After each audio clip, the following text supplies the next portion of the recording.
Hello, good morning. My name is Hrvoje Supic, and I'm leading Salesforce team for Central Eastern Europe.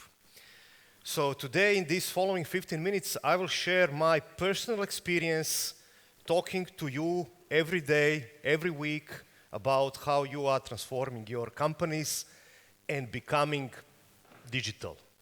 I'll say a few words about what I think about being digital. So, what is digital? I'm pretty sure that every single one of us here in this room would have a little bit different opinion what digital is and what digital transformation is. And I won't even attempt to define what digital is, but we have all a bit of understanding what this could mean. So this slide illustrates this journey of these big transformations that happened over the last couple of hundreds of years. And obviously, we are something that World Economic Forum calls Fourth Industrial Revolution. More interesting thing than this slide is how this slide is evolving. 3-4 years ago, we were talking about mobile. Everything is mobile. We are addicted to mobile phones. There's no point talking about mobile anymore. 4 years ago, it was about social, how social will transform the business. Yes, of course, social is there. There's no point talking about social anymore. Cloud. Yeah, cloud is there. It goes without saying. So today, this time I have just connectivity. Connectivity is what drives this industrial revolution.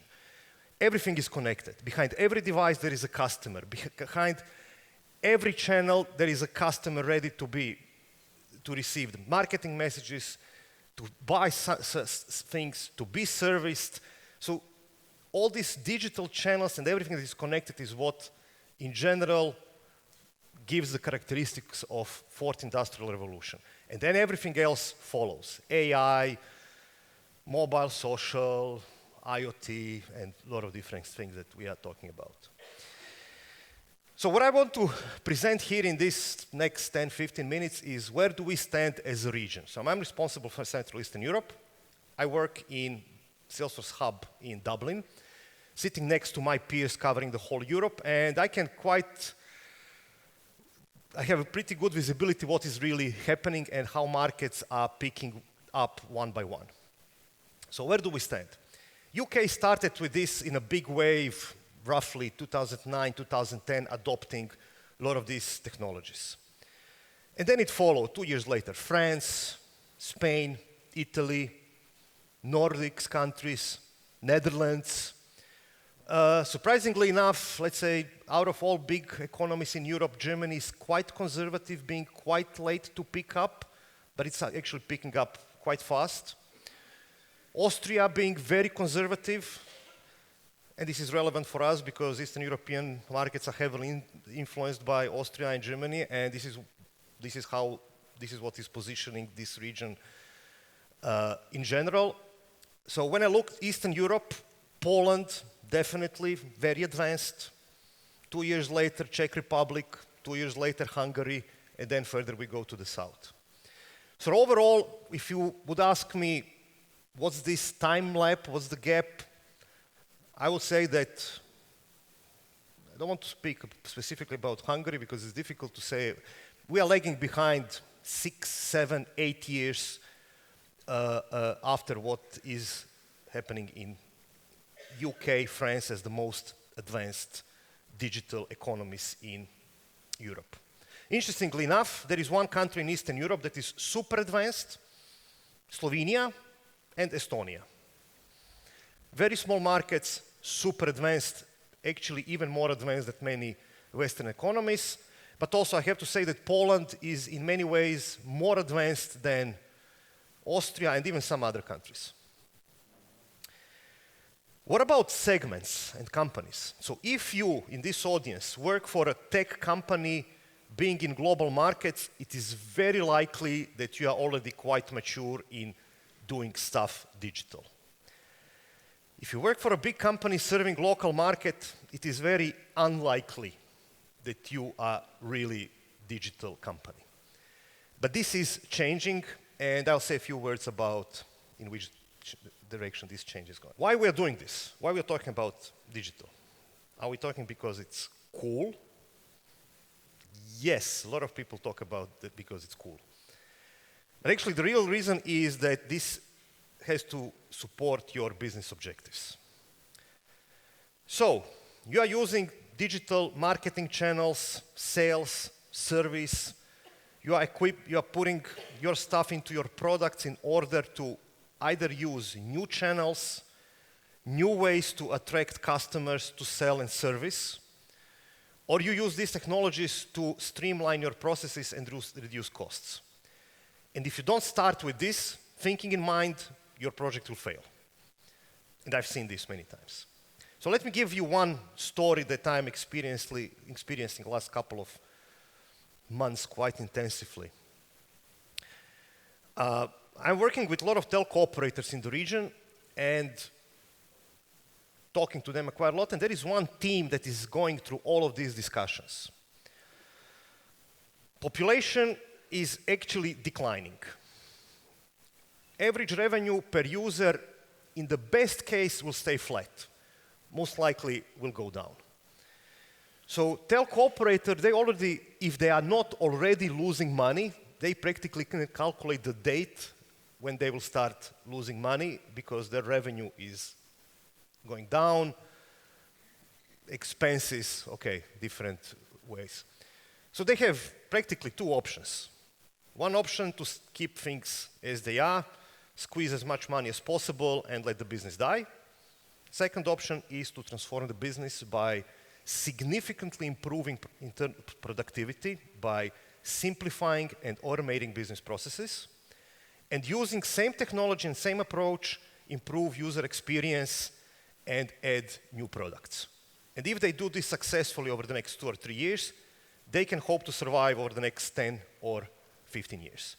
So this is the thinking behind why this transformation is needed. Banks, they don't have that much problem. They're still very profitable. Actually, they're more profitable in Eastern Europe than in Western Europe. So this is why you probably would see more banks transforming in Spain than in Czech Republic, for example. But this is roughly the story that is driving this change. Who is driving the change? Digital technology, sales tech. You would say that would be IT departments. Well, actually, no. This was actually my surprise as I started doing this job, that drivers for change are people that feel the pain. And who feels the pain? Sales. Sales has to make the numbers. Sales sees change in the market. Sales see different expectations from companies and individuals. So it usually starts with sales. B2C companies starts with marketing departments, customer service. Those are the drivers of change when it comes to this fourth industrial revolution. I'm very happy to see that new generation of CIOs are picking up, taking responsibility, see huge opportunity for themselves and their companies and departments to transform, but assuming that most of you in this room are coming from sales, you are the group of the people that are driving your careers and your companies in the new direction. This magic digital stuff. So the question here is, can you change your company without actually changing anything? The answer cannot be more simple. No way. But why I'm pointing this out? Because I think that right now, last year, this year, next year, there is a big wave of companies doing exactly this. Every CEO, every sales, marketing, even CIO, they have on agenda, they have to transform something. And then actually they try to do something cosmetics, something on the surface, without really actually doing through painful changes. Which means that in the next 1-2 years, many of these projects will not bring expected results, and then probably things will start serious. I have few such examples of customers talking to us, doing something, disappearing, coming back 2 years later with completely different experience. Even my biggest customer in the region, that is in fast-moving consumer goods. It's a really unbelievable success story, how they completely transformed not only the company, but the whole industry. They actually miserably failed first 12 months of their project, changed completely, created new department, totally isolated from the existing legacy business processes, rules, culture, and launched the whole new category of their products. I cannot disclose the name, but if I tell you that this is in tobacco industry, probably it wouldn't be too hard for you to figure out which company is that. So, bold move. Things will not change if you don't change anything. Culture. It's not about technology, it's about culture. Technology enables, culture drives things. So, what is this culture all about?